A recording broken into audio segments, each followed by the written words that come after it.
G'day folks, welcome to another exciting project from Moore Art School. Rod Moore here with you, of course, and today we're going to do one of my favourite little painting projects. It's a project that I have taught, I don't know, maybe in half a dozen different classes over the last 5 years, and it's this one here. And I taught it recently in a new class and all my students did a great job. The halfway mark there. So put those two lines in, those dots, and then you can run that embankment that's closest to us in like so. So now we need to get this in here. I just got a little bit more water on the brush. Come up here and just soften that out. Now, at this point here, the row of trees is at the highest and then it tapers down to being the lowest at this point here. So just keep that in mind and keep it a little bit random.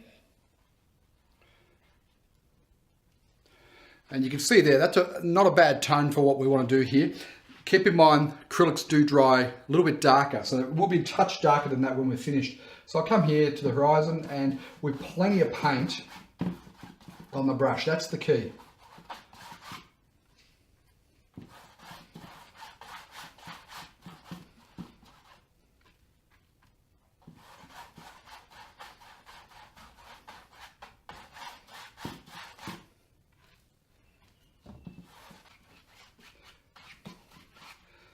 So I've done one band. Now in order to get a nice graduation of colour, because that's quite a bit darker than the sunlight colour, I'm going to add more white to the next layer.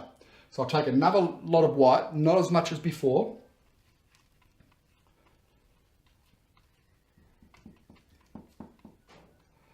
And you can see that's just lightened it off quite nicely. And then we just paint that along the bottom. And you can see it's quite purpley, but it's a good shadowy tone. When we put some nice greens and yellows over that, it'll work well. So all we do is just block in this shadow area. Don't be too precious with it. You want the top edges here to be a bit random and a little bit tree shaped like. So this brush is ideal if you just push the edges of this brush up against the edges, the outer edges here, you'll get nice little effects that mimic sort of the tops of trees. Work our way down to that horizon.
So when I'm doing the trees, I'm doing them in a bit of a random sort of fashion with the brush and I'm scrubbing up and I'm making some nice little touches along the top of the tree line there.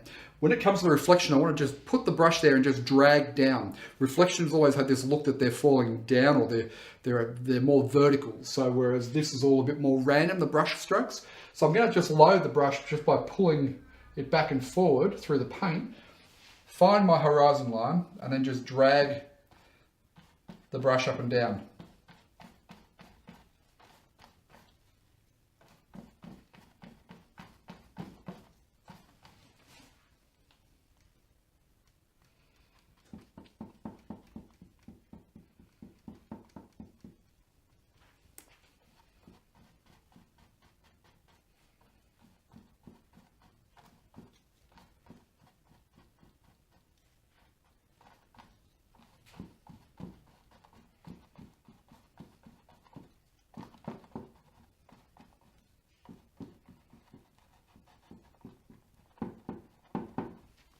And what I'll do, I need to establish my main trunk of the tree. So I need to find out where is it going to start from and where's it going to go to. It's always a good idea to get that in mind. So I want to have the base of the tree around about there. And then this is not the top of the tree, but the top of the main trunk. I want that to run to around about there, okay? And then we'll have foliage that fills up that part of the sky there. So this is just the main trunk. We're not going to do any of the branches and things just yet. So when I've got those 2 points established, you can see it's going to make it lean into the painting a little bit. I think I'll just come across to about there. And what I can do is just run that down like so between those 2 points. So when you know what the points are, very easy then to just run your trunk in like so. And I put another mark there, so I'll just make that into another branch there. But I'm not going to get too carried away with branches at this stage. Just get that main trunk in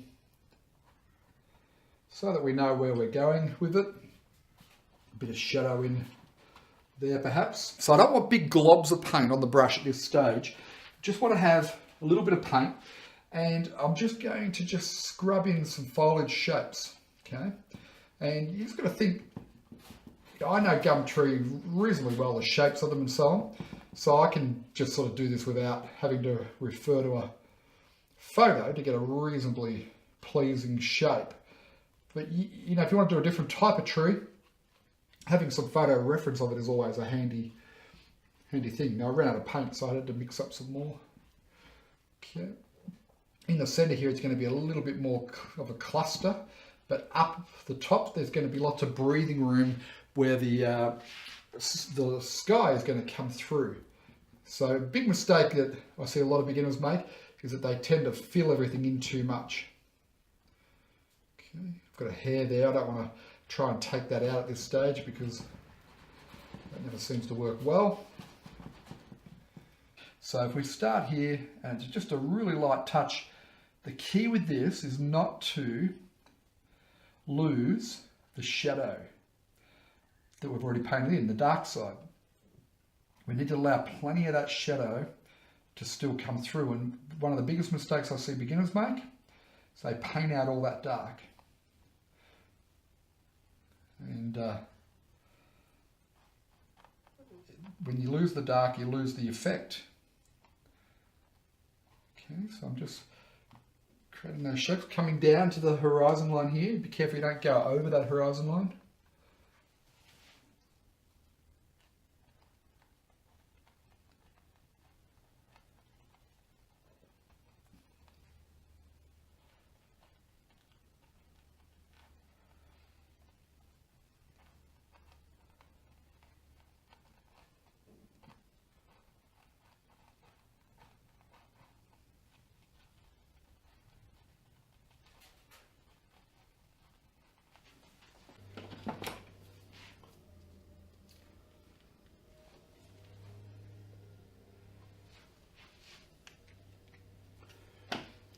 Just needed some fresh paint there. The paint had dried off quite a bit and it wasn't really working the way I wanted it to.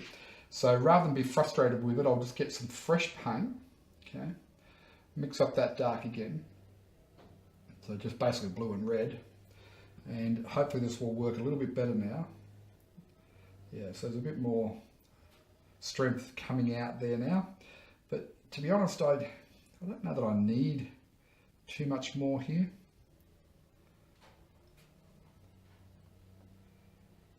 Strengthen it up a little bit in the bottom there, adding a bit of that shadow back in.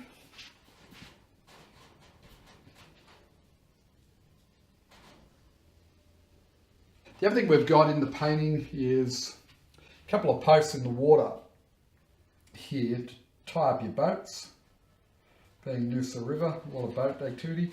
So I pop those in. Main reason why I pop them in is because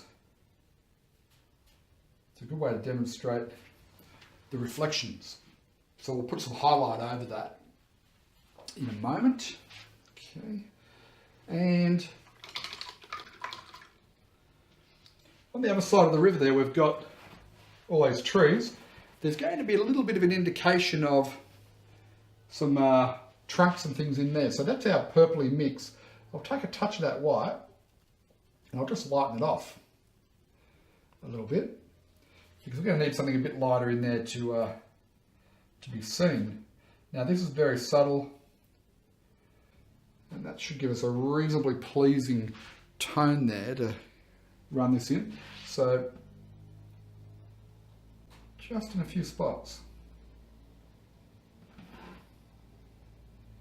Go a little bit thicker in a few spots where there might be a bit of a sandy embankment there.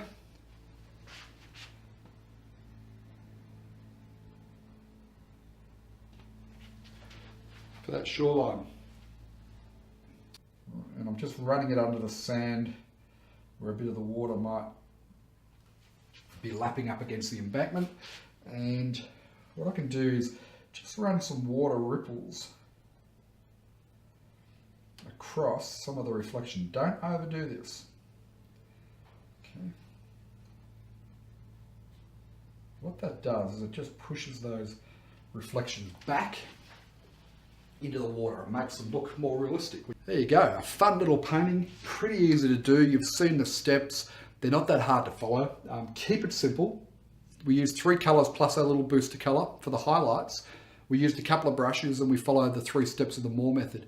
This is a pretty easy painting, but it's one that when you stand back and have a look at it, it's quite an effective looking painting as well. And it's one that when you do it, your family and friends are going to look at it and go, wow, what a great job you've done. They really will, because the effect of the reflections and so on is really good. It looks like somebody who's been painting for years has done it, right? And it's just the way the mind processes what they're seeing. So definitely one to have a go at. Take your time, go back through this video, watch it again, and then have a go at this one. I'd love to see how you go, so please take a photo and send it through to me. Happy painting. I'll talk to you next time.